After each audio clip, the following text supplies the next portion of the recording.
All right. My guest today is Daly, the founder and CEO of SuperPath, a career hub and community for content marketers.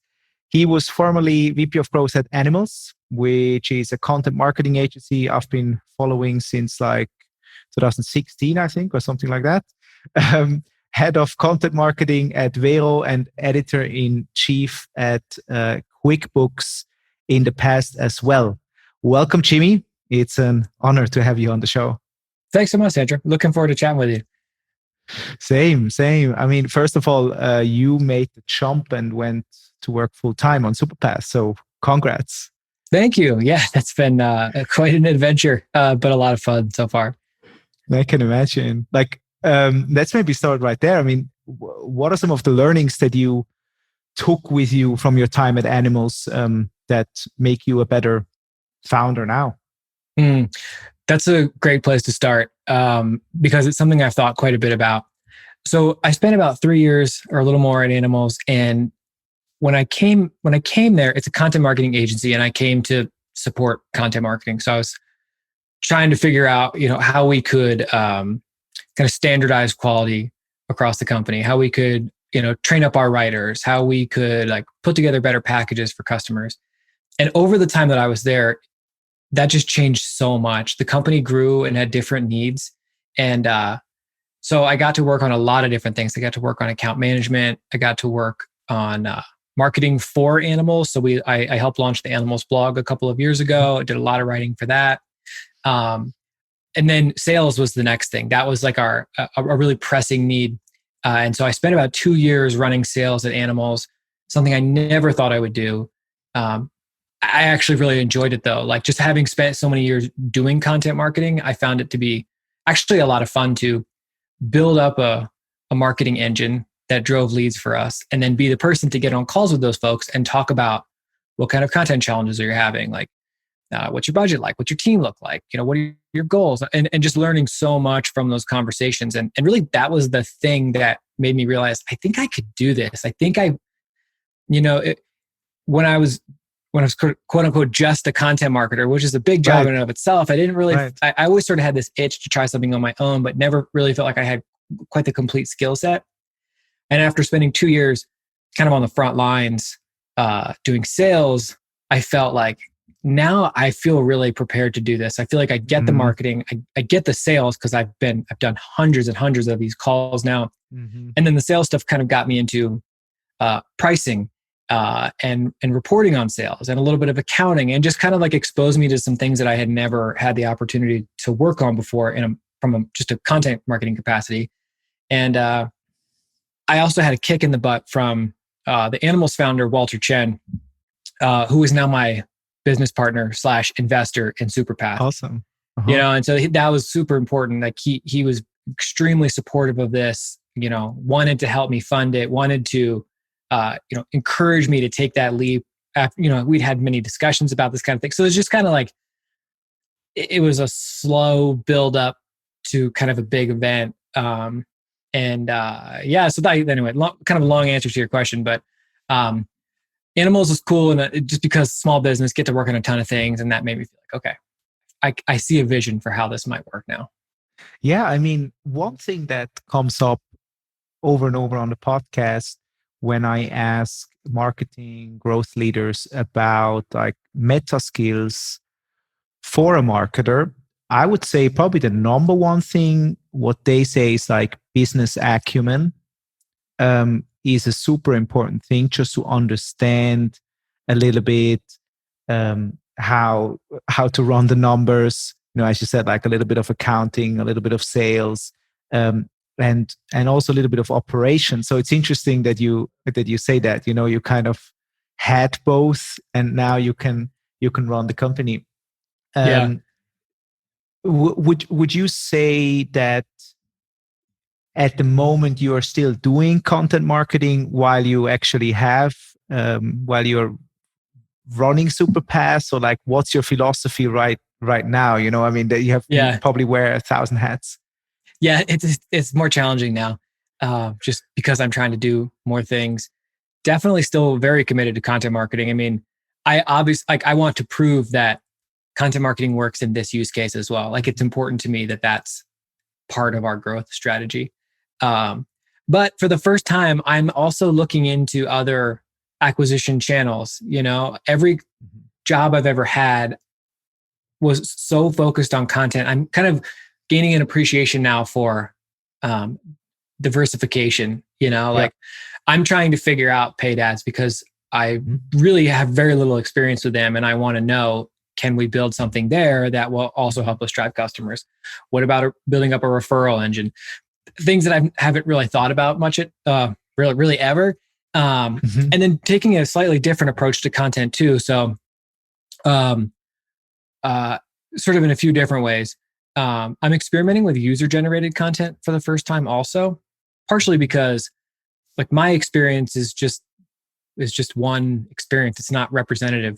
And so we've been doing surveys with our Slack community where we ask them questions and then we report on that data. And that's been great because now we're getting much more perspective on certain content marketing challenges.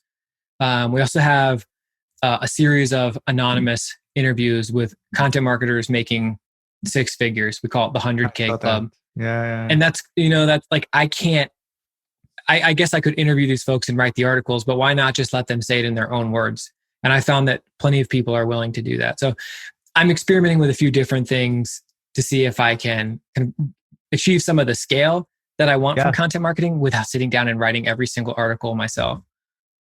Right. And then like I actually just bought More to Support You, to the ebook that you put out. I saw that. I appreciate that. Yeah, I saw that. Okay. And I just kind of like skimmed through it. I read a lot of the articles before, but like one of the things that I always try to also impart in our customers is this kind of content sales alignment. And I can imagine that, especially in the beginning and when you have your own company, I mean, you see that, you probably can't do all like top of funnel content. How do you think about that now when you have like a small company, and then what kind of content you create? Like when you kind of started out, like how were you thinking about that, and how has that changed now over time? Wow, it has changed a lot. I guess quickly, I should say I am creating a ton of content, but for our paid subscribers. So this is, we have this professional development program. Folks pay a monthly fee. They get access to courses and a couple other things. And so actually I am creating more content than ever. It's just all going there. So no one sees it unless they're part of that. But just regarding like the way I've changed my thinking on content, early in my career, it was only top of funnel. And I had a very kind of overly simplistic understanding of content marketing. It was just content marketing equals top of funnel. That was it. And over the years, that's definitely changed. And by the time I ended up at Animalz and we were talking about launching a blog, which we took very seriously and actually took a very long time to do, partially because we felt like, it's a young company, but we're earning a good reputation as content marketers. We can't launch a blog unless we feel like it's going to be great. And so we kind of dragged our feet on that for a little while until we felt like we had the bandwidth to do it, to give it the time that it deserved. And by the time we did that, my thinking on content marketing was almost completely the opposite side of that spectrum, where the only thing I really cared about at that point was driving leads. And that was really it. Like we just didn't really, an agency is a low volume business. So if we close 2 or 3 or 4 customers in a month, that's fantastic. Like the business is going to be barely able to keep up with that growth versus a SaaS company that might be trying to drive thousands of trials in a month and hundreds of customers or something like that. It was so different. And so we focused almost exclusively on bottom of the funnel content, but we tried to make it feel a little more fun, humanizing, insightful. Like it's not just case studies. It's like, I got on 200 sales calls and here's what I learned. And sort of like kind of building this narrative about all of the, I guess what I would describe as like all of the real problems people have. And those problems don't tend to have any keyword volumes and no one writes about them. You know what I mean? Like writing about, content strategy for companies that have just raised a Series A. That was Right. like a perfect customer for us, but we Mhm. had never seen anything written about it. There's no keyword volume about it. The only way you would know that that's something you should cover is by getting on a bunch of sales calls and Right. noticing this pattern of people who say, Right. "Hey, we just raised a Series A. We're ready to invest in content. What do we do?" Mhm. And there were so many examples of that. And so we just kind of let the prospects lead us where we ought to go and did our best to make the content engaging, insightful, et cetera, so that it would stand out. And it worked. And interestingly, the Animalz blog took about probably a year and a half before it got any organic traffic Uh-huh. because we just weren't focused on it. And I didn't particularly care if we got organic traffic because we were still Right. driving leads and building up a strong email list. Right. Yeah. And then over time, like that changed a little bit. We had built this really reliable pipeline and we could count on a certain number of leads every month. And that was driving the business as fast as we could hire people. And then we started switching attention a little bit and started investing a little bit more in SEO. And you'll see some of the things they're doing now are a little different. They Mhm. just did an awesome benchmark report. They're doing webinar. They're doing some other stuff that I didn't do. And it's so exciting to see them expanding their reach in that way. Mhm. All hopefully built on this kind of strong foundation of like very customer centric, narrow content. And now, how do you see like so I mean, the content you're basically producing now mostly then is what would you call that? Like retention content? I For mean, SuperPath? yeah. Interesting. Well, for the stuff I'm creating for our paid members, it's all retention content. It's very important that like we keep those customers happy and Right. that they're there for the content. So it needs to be really Mhm. good. On the blog, we do a podcast too. I mean, I guess I would consider that top of funnel. Like this is a brand Yeah. new company. The site is very small. I do need to generate some awareness. Like that's a new, not a new problem, but it's a different problem that I was working on for the past couple of years. So we are doing some SEO stuff, and some of the user generated content is aimed at that.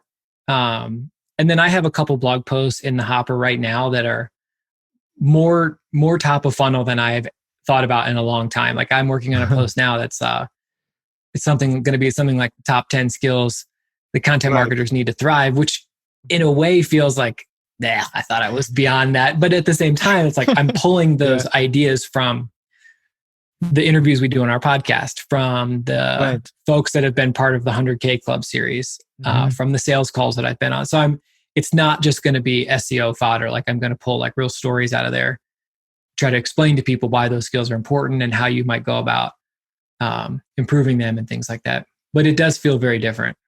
And I mean, if we take a couple steps back and we say like, I mean, the listeners of this podcast are mostly growth leaders that have maybe dabbled in content marketing. For some, it might work already really well. But like if I currently have a blog and as you just said, like everything is basically top of funnel and the traffic is kind of nice, I mean it's coming in, it kind of over the past year or two it grew organically. Like what is the next step? Because I just see a lot of our customers, but also of like peers of mine that are kind of at this step, but then they don't really know what the next step is, like to take content marketing further.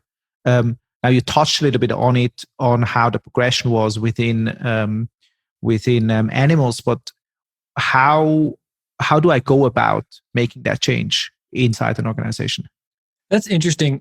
A few things come to mind. You mentioned content sales alignment earlier. I think that's a huge thing. I find in my time at Animalz, one of the things I loved about it was getting on so many sales calls and learning how these different teams operate. Very, very few teams had any collaborative relationship with a sales team. And that can look different in different organizations, but it's so important that that really more that the content marketers understand what the salespeople are doing and hearing on the ground. Because most content marketers are being guided by things like keyword research. And while that absolutely has its place.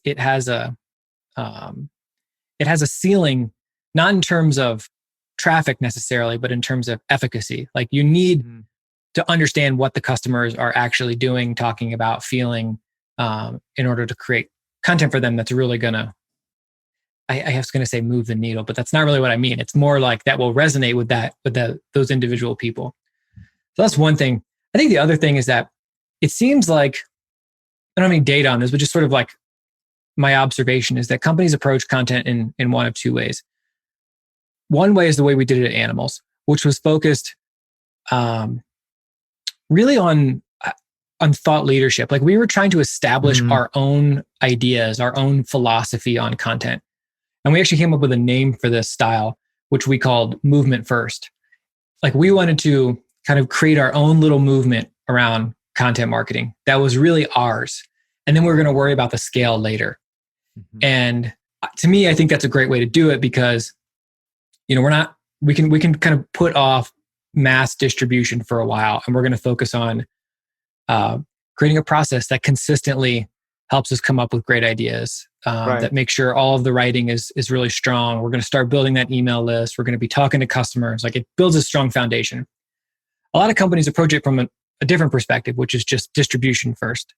Mhm. I think uh, it's fine. I mean, it's not that it doesn't work. It's just I've always loved working in places with a strong, what I would call content culture, where Mhm. like top down people believe in content and sharing ideas and educating others. And that's, for a content marketer, that's a really fun place to work.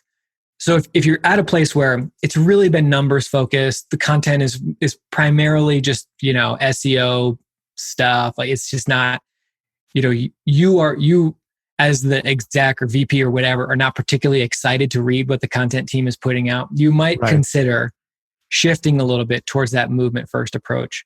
And there's a couple ways to do it. I mean, one is just to let individuals write their own words, regardless of how that content should be distributed. Like, forget about the distribution for a minute and just let people write about their own experience. So, like, if, for example, you're have a marketing automation tool, like let the marketing team write about their own experience. If it's a sales tool, get the sales folks. If they want to write, great. If you can ghostwrite for them, great. If you can interview them, great. Whatever. Find a way for the folks using the product to tell their own story and kind of document their journey along the way. Another is to sort of capture your own ideas.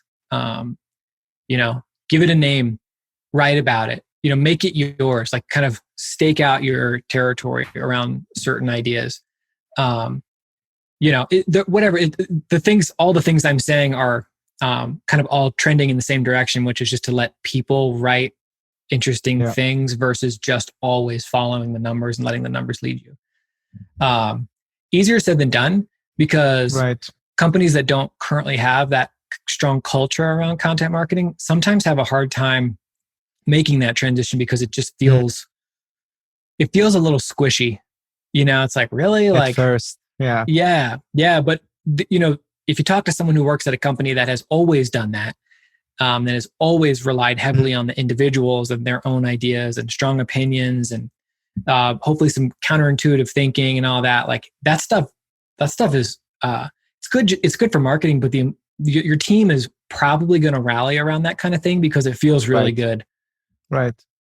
It's interesting because yesterday I had Ben from HubSpot on, and he was talking about so he's the head of brand management, and so he was talking about how, since they are now starting to more formally putting their or let the people kind of write their own narratives, and more people actually come forward, and you have this sort of personal branding aspect, that you have like of people typical, like Dave Gerhardt from Drift, or X Drift, where you have actually people kind of spinning the narrative that's currently going on in the company further, and kind of give the company a voice. So and I just feel like if that's not there, like if you as a company don't really provide that, it's harder for employees to do that as well.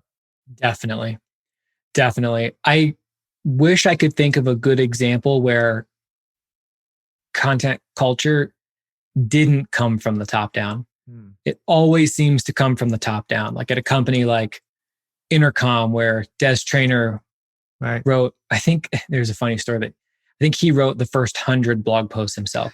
Yeah. Like that establishes a trajectory for the company that I don't think a groundswell of employees excited about content could have done later on. Or like Buffer is a example that's so classic, it's almost cliche at this point, where Joel and Leo, yes, same thing. It's like writing from day one and writing about being a little bit transparent. You don't have to go to the extreme with Buffer, but all of the common theme there is it is all very personal writing. It's very easy for an individual to read that and feel a connection with the person that wrote it, versus the ultimate guide to insert keyword here. Yes, exactly. I mean, one thing that I've personally struggled with, and I see a lot of people struggling as well that actually, create content, is the distribution of the content. So like, I mean, me personally, I love to create it. And I kind of almost have to force myself, to go out and distribute it. And, sometimes you hear these like numbers that you should 30% of the time you should create and 70% you should kind of distribute. Like how at Animalz, like how have you kind of consulted people on this very issue, or how have you handled that with clients? It's interesting because there's a similar dichotomy to the types of approaches that people take with content marketing, kind of that content first, built into the culture type thing, versus the folks who have always just relied on spreadsheets and data to guide them. And it's a lot easier to consult with a company that has that buy-in already taken care of, because in those cases, there's a trickle down. Like the founders and the marketing team, they probably already have maybe strong Twitter followings. Maybe they even have personal newsletters that they send. Maybe they've invested heavily in the company's email list. Those types of things are such a slow burn, and over time they become very powerful. And once they're in place, there are these really amazing tools for you to now distribute your content. So it's kind of like, if you've already done that, great. You already have these channels to distribute on. If you haven't, I mean, I would encourage anyone, obviously, this is like marketing 101, build an email list, do it for your company, do it for yourself, build a Twitter following, a LinkedIn following, whatever. It's really that other bucket of companies where it gets a little trickier, because for those companies, they might not have those things in place, and they might also want results from their content as fast as that other cohort of people. And so in some cases we would say like, hey, let's start building an email list. Like, this is not going to happen overnight, but like, here's the data, it works, let's get going. And like, we'll help you build some cool gated content. We'll help you create the form, we'll write the copy for it. Like, we'll do all the things to help you get up and running on it. And that works sometimes, and then sometimes it doesn't, because the company is, maybe they're not bought into it. Maybe it just doesn't align with the strategy that they're pursuing or whatever. So in those cases, it's much more about banging out the best possible writing that you can. Yeah. And then at Animalz, like I'm sure a lot of other agencies, like we had strategies for building external links. And so we would always pursue those, obviously. And then helping them with internal links, always. Like, that was just a requirement of working with us. You had to allow us to help you build better internal links. Because that's just like this thing you have control over that actually really can help, that most companies don't do. It's like this hygiene that's often overlooked. And actually, the reason Animalz did a benchmark report recently, and I think they found that they looked at, I forget. They looked at 75 B2B SaaS blogs and found that the average blog post had one internal link. There's so much missed opportunity there. So things like that, like we would try to, you can imagine the list of ways to bring visibility to your content, and we would just try to check all the boxes. And then over time, try to get them more bought in to build the email list, be more active on Twitter, In some cases, we were writing tweet storms for people to help them get stuff out there, helping them retweet it and kind of get that initial traction going. So no silver bullet. Content is such a slow burn in every way. Yeah. There's just not a single thing about it that happens quickly. But this is the thing. Like, I mean, at least what I've seen is a lot of people put in a lot of thought into the content, but then actually forget about the distribution. I mean, obviously, also the other side exists, or they don't strategize so much about the distribution. And I mean, I think you can actually do a lot. Even like, I mean, you mentioned like bottom of funnel content before, where if you have a strong narrative, I think even the salespeople themselves can use your content and actually distribute it that way. It doesn't need to be distribution in terms of high numbers either. But like, I remember when I did like all these webinar series in the past, that, you know, salespeople came back to me, oh, now I finally have like something to reach out to people. You know, I was like, so I totally agree with what you said. Like, actually approaching salespeople and kind of getting to know them and figuring out how you can help them is also so much more motivating as well, because your content just doesn't just live on the blog, but it actually kind of gets around. Definitely. Yeah, definitely. I once we sort of proved this out at Animalz, and it was easy because I was the marketing guy and the sales guy. So very tight feedback loop. Exactly. As we were sort of proving that this was working, we started doing it with customers too. And then it's more complicated because you might have a dozen salespeople, a dozen marketing people. They've never worked together before, and you got to figure it out from scratch. But I just found like if you could get people in the same room, it was a pretty easy pitch. You know, like in my own work at Animalz, I would get on sales calls, listen to what people are saying. That would get me thinking about the things I should be writing about. I would go and write the stuff. And then I would just start feeding it right back into the sales process. So I'm following up with the people who mentioned that thing and say, hey, you know, we really gave some thought to this, and like, here's our piece on it. Or actually, I would, in some cases, I would just, the articles I wrote were my script for the next time that thing came up. So the next time someone says, hey, we just raised a Series A and we think we're ready to invest in content marketing, I could say, well, here's the 5 things that people do wrong when they, you know, like it was all like, I had thought about it. I had documented it. I could send them the article, but I could also just like have my talking points ready to go. Right. But this is the thing. I mean, like if you are just going off of keyword research, the sales team will probably like look at them like, that's not really correlating with what I'm hearing, you know, from clients. So Definitely. It's actually interesting to listen to you having had at one point a role in content marketing and sales at the same time, because Definitely. Yeah. I actually, earlier in my career, I didn't mean to cut you off. Sorry. No, go on. I was fired from a job because a job I really liked, because I had, this was at Vero, transactional email startup based in Sydney. Great folks. I was a little bitter at the time, but over the years, I've come to understand why it didn't work out. And it makes me appreciate that company and the founder, Chris Hexton, even more.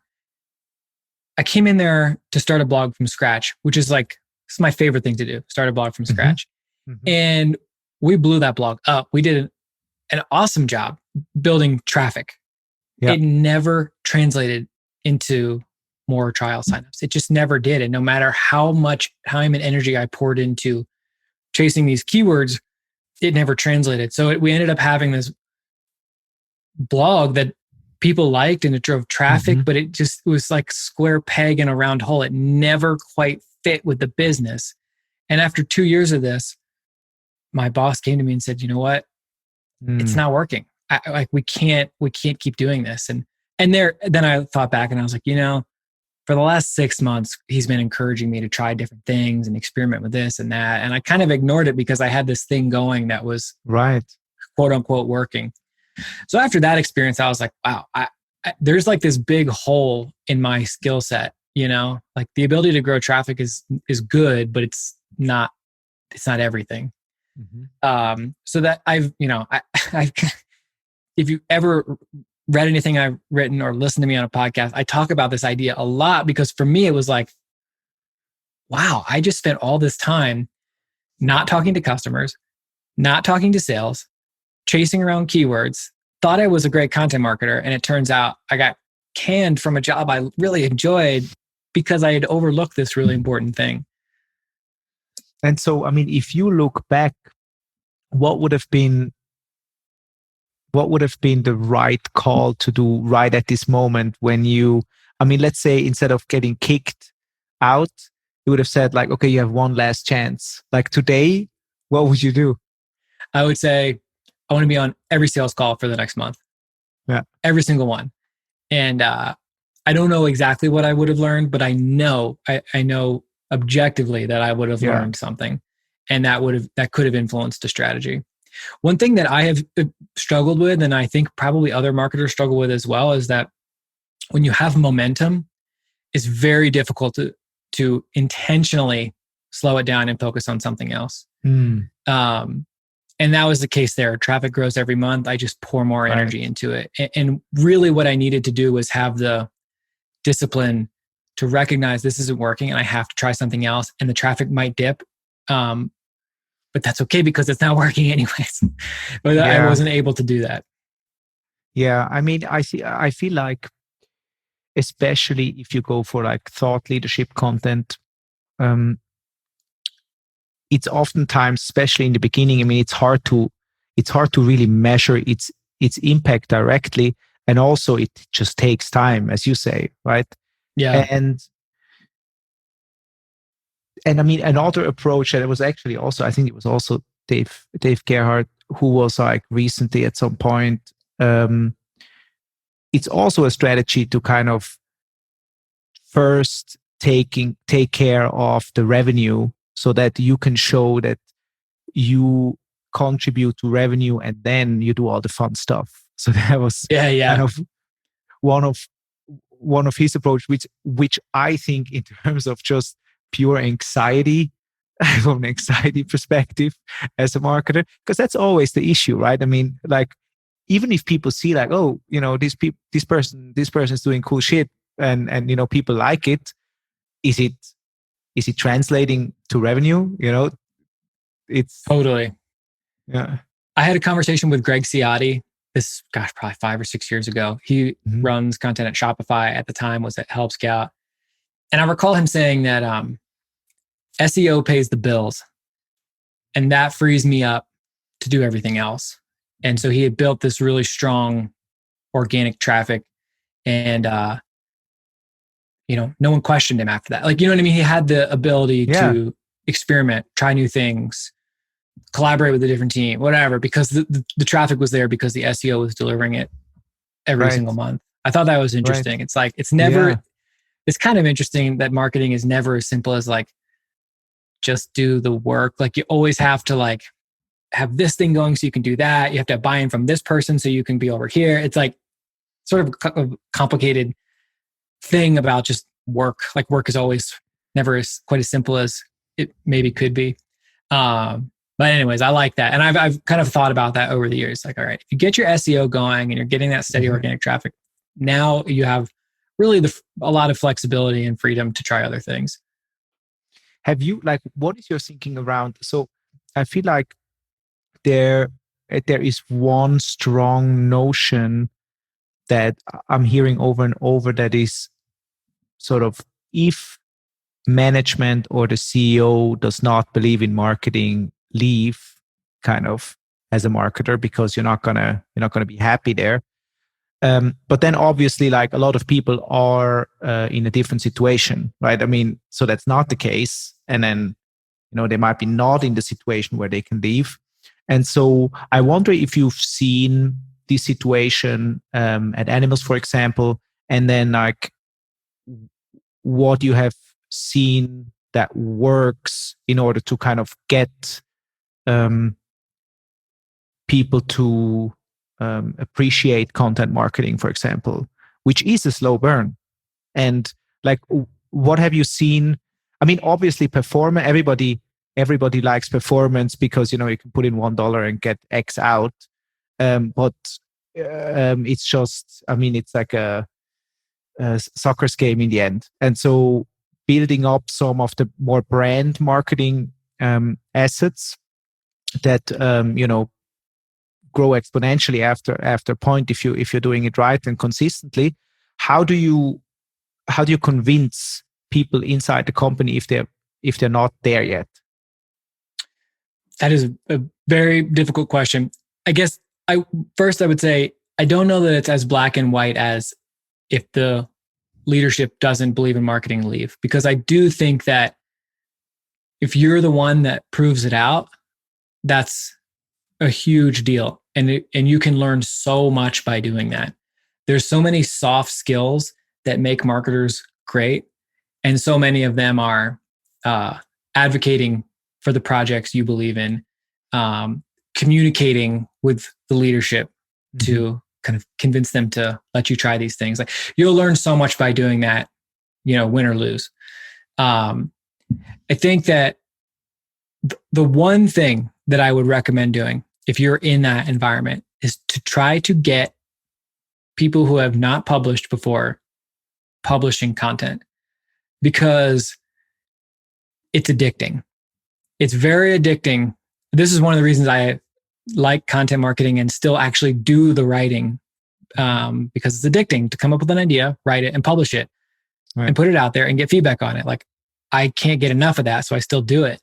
And if you can kind of give people who have never had that feeling, if you can give them that feeling, it's totally different than setting up a PPC campaign and getting $2 for the $1 you put in it. That does not create that same feeling as putting your own idea out there with your name and face and bio on it and getting feedback from people. That's the number one thing I would do. And then related to that, in your reporting, you have to report on more than just the data. Like you have to take screenshots of the person on the Slack team or person on the sales team, who Slacks you and says, "Hey, that case study you wrote, it helped us close this deal. Got to screenshot that." Because even though if you quantify that, it's not worth that much. It can cement that path, that feedback loop in the executive's mind to say, "Oh, it did work." Same thing if someone shares it on Twitter, post it on LinkedIn, you've got to capture screenshots of all that stuff. I've called that anecdotal reporting. My friend Sean Blanda calls it cool. The art museum. Like, he keeps a folder on his desktop called the art museum, and he just takes screenshots of stuff all the time of people reacting to his content team's work. That is so powerful. So getting more people involved, letting them publish under their own name, and maybe facilitating that to make it easier for them. Maybe it's ghostwriting, maybe it's editing, maybe it's whatever. I'm not sure what it looks like in every circumstance. We did write a blog post about this with the Intercom team at Animalz, where their content team serves as a conduit. They're facilitators. The content team is not actually creating any content. They are, if they want to write a post about product, they go to the product team, right, and they say, "Can we use your subject matter expertise and we'll help you get it out the door," that kind of thing. That post is called "How to Grow a Blog the Hard Way." So if you want to read about their whole process, you can read about there. And then that reporting that that puts names and faces on content. Just, it's so important. Yeah. I think one thing that goes in the same direction is, I have always done the mistake that I kind of was always under the impression, the work speaks for itself in the end. I will communicate when it's time. But then something that I learned is, like, if you are actually involving people in the process and kind of, I think it's brilliant what you said, like, just take screenshots of like the feedback, and just also like share. It sounds very simple, but like, I think a lot of people are not doing that. Like, if you create blog posts, share it with everyone. Like, within the team, maybe write a salesperson, "Hey, look at this. Like, I did it. We talked about this before." Like, so it's also Yeah, kind of internal marketing, if you want, and kind of selling what you're doing as well. I mean, it's kind of, yeah, you're kind of a salesperson inside, and I kind of need to sell what you're doing inside the company as well. It was kind of an epiphany definitely. for me. Yeah. Definitely. And you know what? This may sound harsh, but if you're on a content team and no one inside your company knows or cares what you're doing, that's on you. Yeah. You've got to be the advocate for your own work, you know, especially if you are giving it thought and believe that it can support the business and help your coworkers do their jobs better too. Like, you gotta be a little louder. That has been a challenge for me. My former boss and now business partner, Walter, is always on me about, like, you have to promote more. And I kind of default to the same thing you just said, is like, well, I want it to be good enough that people just find it. And I know that's not enough, but it's, sometimes you feel a little shy. It's like, well, I promoted something yesterday. I want to promote today too. Like, but you have to find, there's ways to do it that don't feel promotional, So yeah, just as we're talking about this, it's just sort of like, I'm reflecting on how nuanced and occasionally complex all of this is, not just content marketing, but like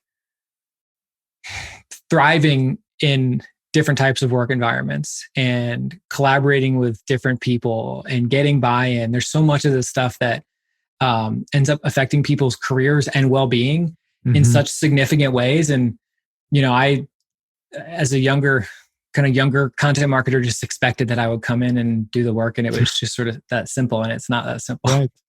Yeah. I mean, maybe we can actually elaborate on that, like on a purely personal level. Like, what are some of the learnings that helped you kind of go all the way from, like, getting fired in Australia to being VP at Animalz and now starting your own company? Can you take us a bit about on this journey and what you've learned on the way, also personally? Yeah. Wow. Well, we talked about some of the kind of professional things for sure. The kind of talking to the customers, bottom of the funnel, sales alignment, all of those. Like, those have all been really important learnings. I guess a few more personal learnings were patience. It's a big one. I had a job working at an agency prior to Animalz where it was a much larger company. I was very junior, and I had ideas, and I tried to speak up about my ideas, and I felt like they weren't really heard. And years later at Animalz, I had gained a little more seniority, and I would talk about some of those same ideas, and people would listen. And it was just a matter of, I guess just putting in the time a little bit, gaining the respect of my coworkers to the point where they felt like, yeah, we should, hey, that's a good idea. We should listen to Jimmy, and that was just a matter of patience. I would do it the same way, like be the junior person that's loud and saying, hey, let's do this, let's do that. And even if no one listens, it's okay. Like, keep doing it over time, because people do start listening. I guess another one, which to me ended up being really important, was finding an environment where I could really thrive. So I worked at a few companies where I liked the work, and I felt like, and things went well, but I wouldn't say I was thriving. And Animalz was the first place I went where I felt like I could thrive. And part of it was good relationship with my boss, Walter. Part of it was just the work was like, I just felt like this is what I've been looking for, like to me, it was just like all content marketing all the time. All my coworkers are content marketers. We're building this company from the ground up too. That was another thing. It was like really small company, and very opinionated and aggressive. And that all just sort of clicked with me. Like, it just felt really good. So that was another thing. Just like kind of bouncing around a couple times until I found a place where I was like, I see a future here. I like doing this. I'm going to really pour my heart into it. That was huge. And if it hadn't been Animalz, I would have kept looking. Maybe I would have Yeah. spent a few years there and tried to and kept looking after that. So that's another thing. Good mentors along the way for sure. I mean, that's just so huge. So like, I can think of a couple people off the top of my mind, Walter being one of them. We've worked together closely for years now, and he still sometimes surprises me with how blunt he is with his feedback. But it was actually so refreshing when I got to Animalz. And I remember some of the first work I did, he tore to pieces. And it was so deflating. But no one had ever been that direct with me before. And his perspective was like, hey, I think you can be really good at this. But here's the things you need to work on. No one had ever been that blunt. It was just like, well, tweak this or that so the customer likes it, and let's get it out the door. And that was important for me, really important for me. Side projects is another one. Maintaining side projects for the last 5 or 6 years has also been really important because you just get the opportunity to learn things that you probably aren't going to get within your day-to-day work environment. So I started a newsletter in 2014, and that taught me how to write a landing page and build an email list and send an interesting email every week and secure sponsors and et cetera, et cetera. Like I wasn't going to do that in any of my day jobs, but I got to do it. Same with like picking up freelance work along the way, pitching your services, delivering the work, sending the invoices, maybe dealing with a customer that's not very happy. All of those things are such important learnings that again, you might be a few layers separated from an angry customer at work, but you're not if you're freelancing and you have to figure out how to deal with that. And that was, important experience. So yeah, I don't know that. I'm sure there's so many other things too, but I was doing a podcast for SuperPath recently with this woman, Tracy Wallace, who runs marketing at a company called Marketer Hire. And I asked her, like, what are the biggest things in your career that have helped you be successful? And she said, be really kind to people and be genuine about it and work hard. And if you do those things for a really long time, you're probably going to be successful. But it's the long time piece that is a little hard to stomach. Yeah. I feel that, the longer I'm at it, the more I appreciate how much consistency matters. In the beginning of my career, I always thought like, you have like a breakthrough, with something, like one specific piece that makes, that moves the needle. But usually in most cases, it's just like, the consistency, as you said, like 2014, a newsletter, that's pretty consistent. And I think that's how you grow as a person, but also in the business. And I feel like especially in content marketing, it's true, right? If you try content marketing for right. If you try content marketing for 6 months and then just stop, you might get some little waves after a while, like of what you did 6 months ago, but it won't move the needle much. So these are interesting learnings. Like, do you have like when it comes to like learning or like picking up new skills? What kind of learner are you? Are you just going in and kind of trying stuff out, or are you, more somebody who reads a lot and then kind of assimilates ideas that way? I feel like I read a fair amount, but I have always gravitated towards very small businesses, primarily because you can try new things, and you can get a lot of feedback, and you can make connections with customers. And so I try a lot of things on my own because I can. Yeah. I don't have to get approval from my boss's boss's boss. I can just do it. Right. And that's obviously true now because it's just me, but it was true at Animalz too. And it was been true at other companies I've worked at. And that I've always liked that. I've always liked the idea of working in a place where bureaucracy will not hold you back. There will be other challenges, but it won't be that. that has always felt like a good place for me to be in for a lot of reasons. Mostly you can just work fast and you're allowed to make mistakes. It's just part of the game. And I've made plenty of them. Yeah. So I feel like for me, and especially now with this being my own business, like Right. we've done a couple things already that I'm like, wow, that was a mistake. Jeez. Yeah. But I can do it and I can learn. And there's also like, especially now, like I try to talk about those mistakes. I try to like Right.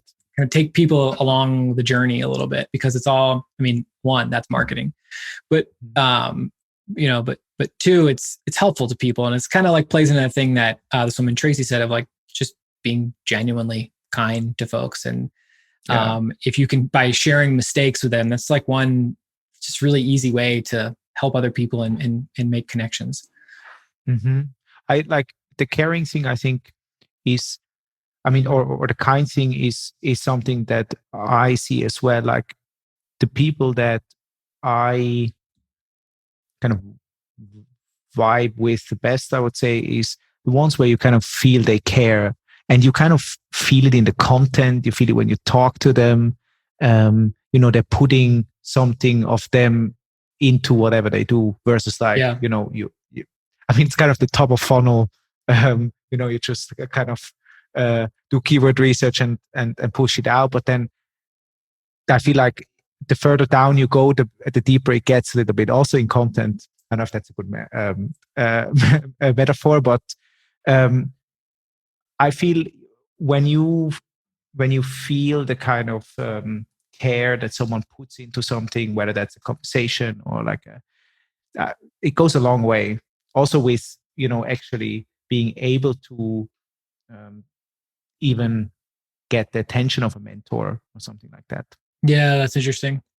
There's so many things I love about content marketing. I'm so glad I found this world. And one of them is kind of what you just said. It's like the whole principle of it is to help other people and educate them, and there's like this kind of altruism built right into it. That's so true. And it's often exploited. And that's just marketers are going to be marketers. Like somebody's going to take it too far or whatever. But I believe that that's still there. And I believe that like I have the ability to help people based on the limited experience that I have. And I'm hopefully now helping other people find their own voice so that they can go out and do the same thing. And I can get to learn from other people. There's just kind of this like nice element to it that I have not found in any other part of marketing. Awesome. So I think we slowly need to wrap up.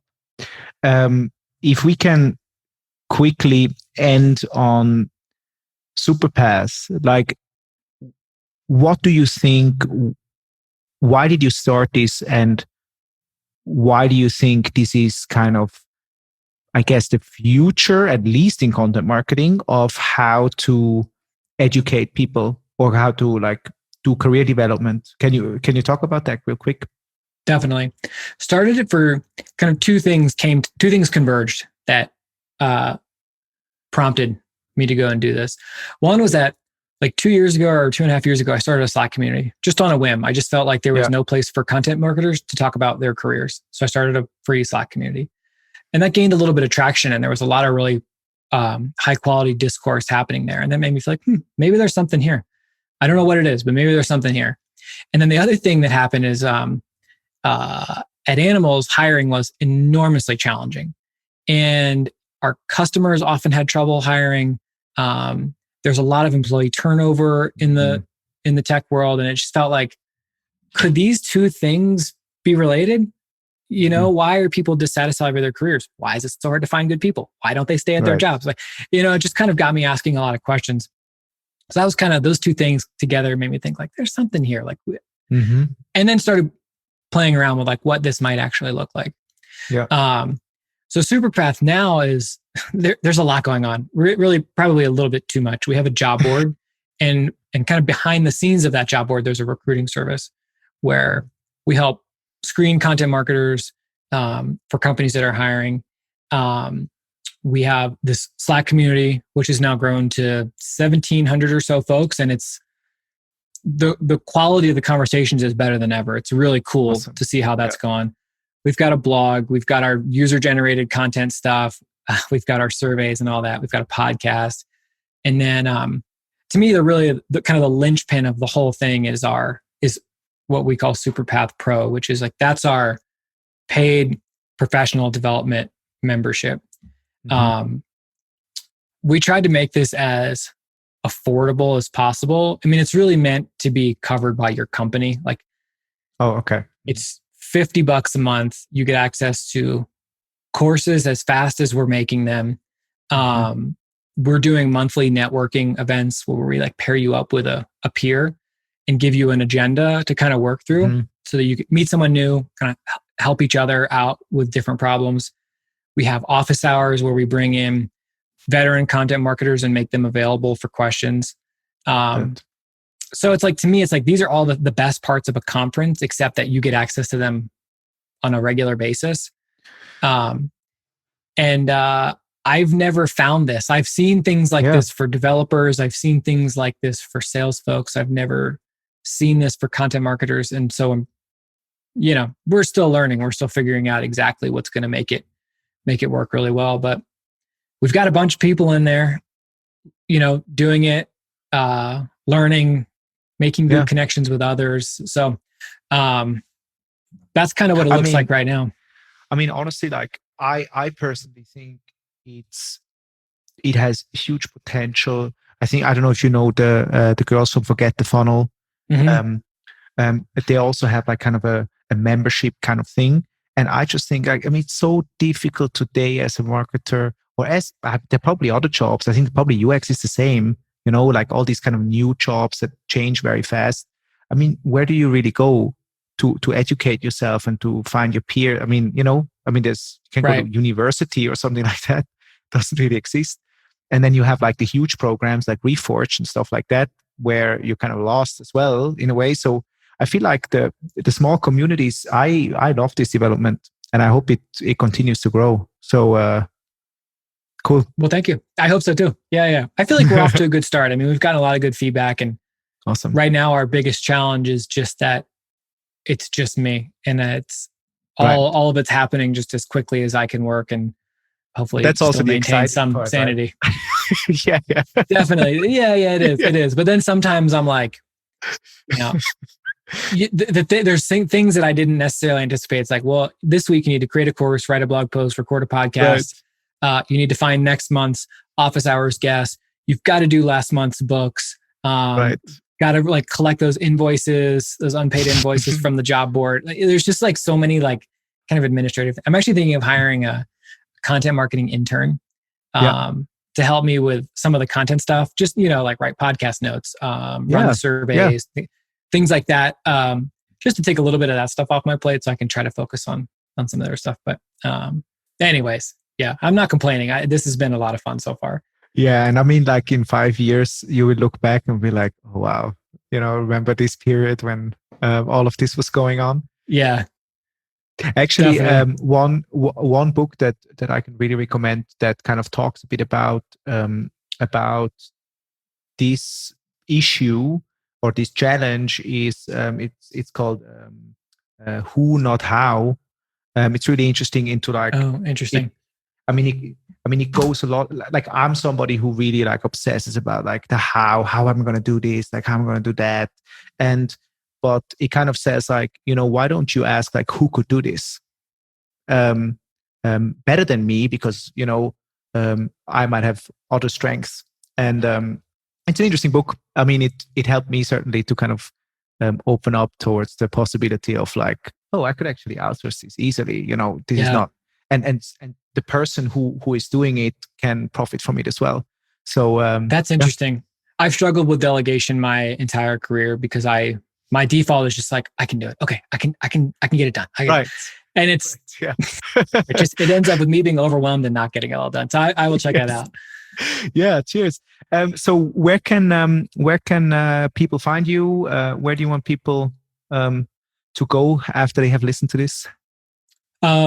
SuperPath.co is our site. So check that out. There's links to Slack community, job board, the membership, everything is all there, podcast. And then I tweet a lot. it's like that's my outlet. I'm on Twitter quite a bit, probably a little bit too much, but that's Jimmy_Daly. And if you want kind of the behind the scenes look at everything going on, that's the place to find it. All right. Well, cheers. Thank you very much. Yeah, thank you. It's been fun to chat. Yeah, definitely. Thank you, Jimmy, and hope to have another conversation at some point in the future. Good. That sounds good. Take care. Bye-bye. Thank you.